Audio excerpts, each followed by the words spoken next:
I've been using TypeScript over the past couple of years, and I want to show you some things that are helpful in TypeScript so that you can get the most out of it. The first one that I'll talk about is it helps you to reduce the number of tests that you write. So a lot of the tests, and I said it, maybe people don't like unit tests, but I actually love them. I think they're very useful, but you don't have to write a lot of the boilerplate tests, which are checking inputs and outputs of functions, checking inputs and outputs of classes, and, making sure that you're either mocking or doing a fake thing, either in the front end or the back end, like if you're doing Node in TypeScript. So it helps you to reduce that because you get a base level of tests out of your compiler. Now, you need to make sure that things will blow up if you don't have the right types, but if you're using something like Next.js, then you configure that and it'll blow up on your production build. Just make sure you do that early in your development process. The next thing that I think is a positive whenever you're using types is it increases your understanding of the code. So you can quickly look at the code. You don't have to run a bunch of tests to see what the inputs and outputs are. You can see, okay, this thing returns a string, this thing returns nothing, or it has a side effect of writing to the database. So let's look at this example where I have a TypeScript file and we have a couple of functions. So this first one is going to save to the database. There's no return value, and you can see that in the function signature. So if I needed to know, okay, what is the thing I need to pass in? It's a string. It is not an actual SQL statement. You can get some of that out of naming, but on the call side for JavaScript, you don't get that magic. So if you have named arguments, you get some of that already. And then in this example, we're doing the most amazing translating in the world. No, this is just reversing a string, and we take an input string and then we output a reverse string. So we essentially translate it into nothingness. But this is a way to increase that understanding. I can look at this file and see exactly what's going on. I don't have to run any code. I can understand what is expected in the API of these functions.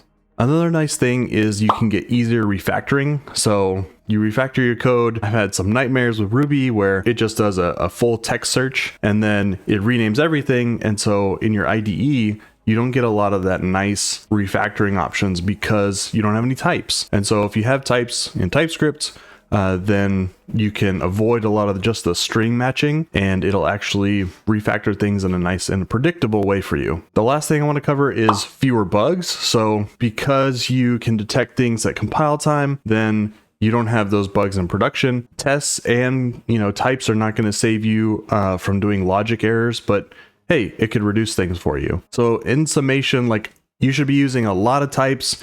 It may seem like you can get away with any and not be able to use a lot of the functionality, but the more types you define, which can be a hassle at times, then you're going to get the most value out of TypeScript because of those 4 things I talked about.